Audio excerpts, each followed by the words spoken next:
Hey you guys, it's William calling from wiwibloggs, and I'm joined by Angus in the north of England and Denise in the Netherlands. And me and Angus have just come back from Stockholm. It was crazy, y'all. We are exhausted, literally just stepped off the plane and got home, but we have to dish on what we thought of the show. Angus, are you happy with the winner? I am now. At the time, I was a bit disappointed, but I'm having euphoria vibes about Heroes. I'm thinking this is another 300-point winner in our midst. I think this is going to be lucky number 6 for Sweden, and the first time they get a male soloist to win the competition. I am so happy with the result. I mean, Eric and Måns were my favorites, and when the jury announced their votes, I was like, oh, okay, well, we haven't seen the jury liking someone that much and giving someone that many points, but I was still nervous. I mean, you can still vote after the jury result, so people could be like, oh, no, we are not going to vote for him because he will win, so let's vote for someone else. And I was really scared of that. And at the last moment, John and Måns were left. And I already told you that John is amazing. I do like him, but I was so scared that he was going to win. I mean, Måns is so much better, so I was really, really happy and shouting. And my parents were in the room next to me, and they were like, "What's going on? Why are you screaming?" I was like, "Oh, he won! So that was my reaction. I think they definitely chose the song that will do the best at Eurovision. I mean, visually, this was just unmatched. Like, I'm still thinking about it. It's quite magical in its own way. The song itself, I'm not gonna lie, like, when we went to the after party and he sang, like, there was no backdrop, and so it didn't have the magic to me, but I think maybe if I had just heard it on the radio without seeing the backdrop, I wouldn't have had some kind of expectation to be blown away. It's a great song, and I think it is the song that will do the best at Eurovision for Sweden. It wasn't my personal favorite, but Måns is so nice, you guys. We interviewed him at a coffee shop, and he was all like, we were all like, why are we at a coffee shop? Shouldn't we be behind, like, closed door with guards so your fangirls don't attack you? And he's like, no, this is Sweden. People look, they don't touch. He was just so funny and so nice. And he let us, like, babysit his dog while he got a coffee. And then the leash broke off and the dog ran away. And I was like, oh my God, I just killed Måns Zelmerlow's dog. But then luckily, like, everything worked out in the end. In any event, I was hoping for a closer competition just because it's more entertaining to watch a close competition. But well done to him and his team because he has a really good package. And I'm not just talking about those leather pants, y'all. Oh my God. Yeah. Sorry, my cat just jumped off the window. Yeah, I mean, I think it's very telling that Måns beat Lorene's record for points at Melfest. I think that's a really strong indicator going into Eurovision. This has been talked about a lot as the year of ballads, which we say comes up every year, but it is something like 20 ballads now. And I think he is like the one, it seems, male soloist with a big thumping dance banger behind him. And I think he could just cruise to the win off the back of this quite easily. Yeah, I think there will be a big chance that we are going to Sweden next year. Yeah, and the song itself is good. It's not amazing, like you said, but the screen, it's so amazing. And a lot of people will remember that song just because of that. And he's having a good voice, and he's really hot, so people want to remember him. So that's also an advantage. So I think, yeah, he will be in the top 5 no matter what, and probably first, second, or in top 3. Now, yeah, this is the Eurovision Song Contest, not the Eurovision Screen Contest. I'm gonna need to call Il Volo. I'm gonna call Stig and Alina and tell them to get a screen going too, because I want the best song to win. And in my mind, this is among the best songs, but I'm still hoping that Estonia can challenge. I'm still hoping that Iceland can challenge, Belgium, Georgia potentially. There are lots of different songs out there which speak to me. Would you say this is your number 1? I think it is now. Like, I love Iceland's song to death, but it's just, it has like a Johanna vibe about it. It seems unfortunate that Iceland always seem to enter a song. They're really good at doing second place, basically. Reykjavik are really good at doing that, but not so much a winner. And I just think this is all like, it all seems to be falling in place between like the fact they've never had a male soloist win before, the fact we needed a dance song to win, and they had a national final full of dance songs. It just like, it all seems too perfect, really, for Stockholm this year, I think. Mm. Estonia was my favorite, and a few weeks ago I said I loved Estonia, and there probably won't be a song who will beat them in my top, but the time has come, and Mans is my new number one. Well, that's what we think. Let's actually see what other people in the arena thought. We paused after the final, before we went to the after party, and asked a few people what they had to say about Måns Zelmerlöw, and here they are. We're here with Kevin from the OJE Club of Sweden. Yeah. What do you make with the result?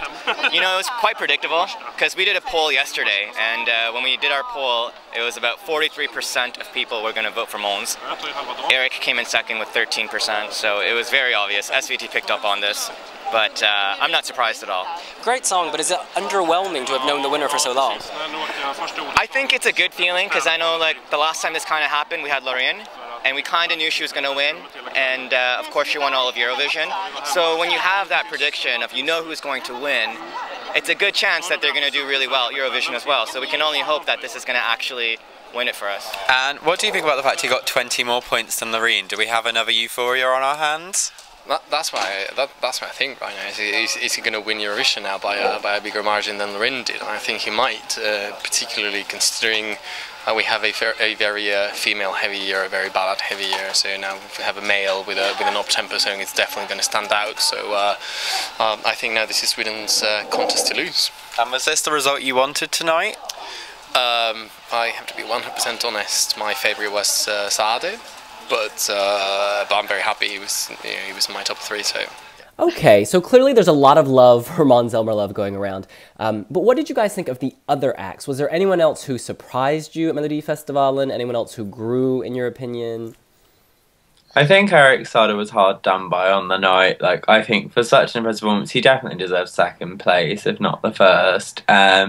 Jon Henrik, I did not find that impressive. And, like, I've said this all along, like, I get the message is very moving, but I think vocally he was very shaky and wasn't good. Mariette did incredibly. I love her. I would love her to come back. All the new acts this year, actually, I would love to come back, apart from maybe Jon Henrik. Like, JTR, Issa was incredible. JTR? Samir and Victor.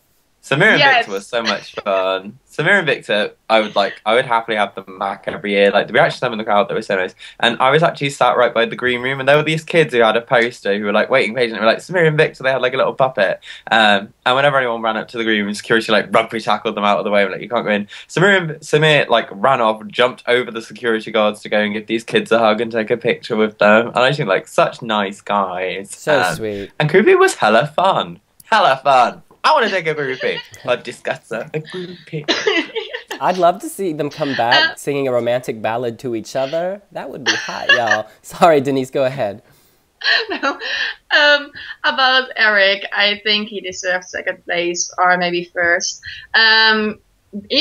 Better than fifth place. The only thing I was upset about, I really liked the part when the curtains were falling, but it seemed like it wasn't falling the right way, or I don't know if I saw it right, but something went wrong. So I'm sad about that, and it's not Eric's fault, and the show was still amazing. But as a real Eurovision fan, well, you look at that kind of stuff, so that's the only thing I'm upset about.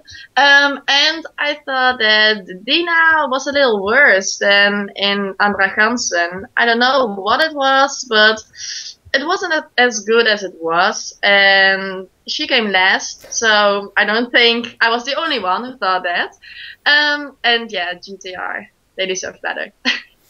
I mean, I've got to throw all my love and support behind Magnus Carlsen. Y'all, he was so good. This song, like, when you see it on the stage, you just get it. This was made for TV. It was made to make you move. It's made for my radio. It's made for my iPod. It's made for my life. It's made for the day, tomorrow, yesterday.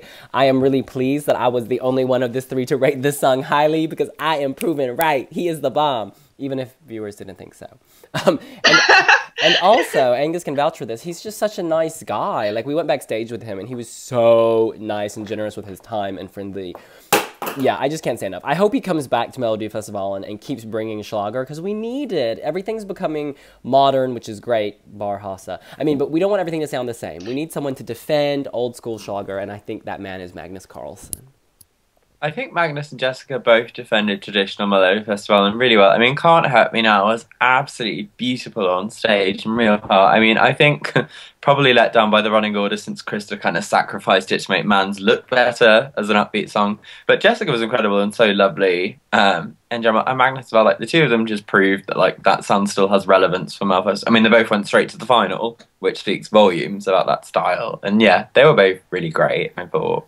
They were good. But a different thing, I was so surprised by the result of Hasse. I mean, third place with the photos. Come on, don't they have ears or something? Or why? This was really Above interesting. Eric. He's the Kenny Rogers of Sweden, and we didn't realize this till we were on the ground. People love him. Children, old people, young people, everyone was dancing in the aisles. He was all over the newspapers, all over SVT. There's something very likable about him to Swedes. And, you know, he's done everything. He tells us in an interview on wiwibloggs, he's done everything else in his career, and this is the one thing he hasn't done. And so for him, it was like completing the circle of Swedish music dominance. It was quite sweet. I was really pleased to see him so high up because, you know, the jury's murdered him. It was like slaughter. But then I was like, why haven't they announced Hasse yet? Oh my God, did Hasse get top 5? Oh my God, Hasse got top 3. It was just amazing to watch. Yeah, Dina Noah is kind of like, it made me laugh because it's just like, it is the true kind of thing we see at full Eurovision proper. If you send a dance song and you don't dance, you tend to do terribly. And like, it's summed up by like the thing about like that where she's like, let's go!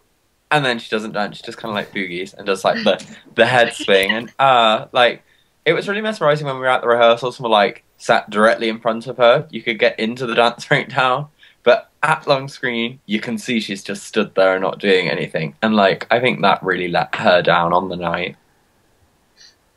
Is it just me, or is Melodifestivalen now better than Eurovision?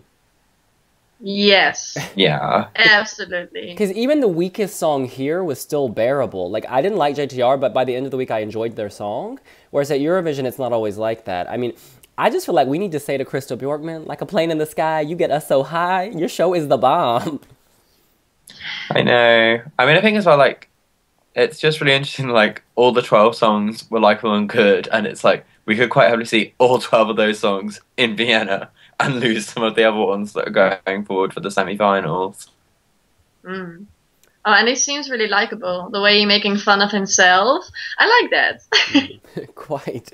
Well, that's what we think. What do you guys think of Måns Zelmerlöw and his song Heroes? You can let us know here on YouTube, on wiwibloggs.com, and of course on our social media channels, Instagram, Pinterest, Twitter, Tumblr, at wiwibloggs. See you later. Bye. Talk Bye. smack.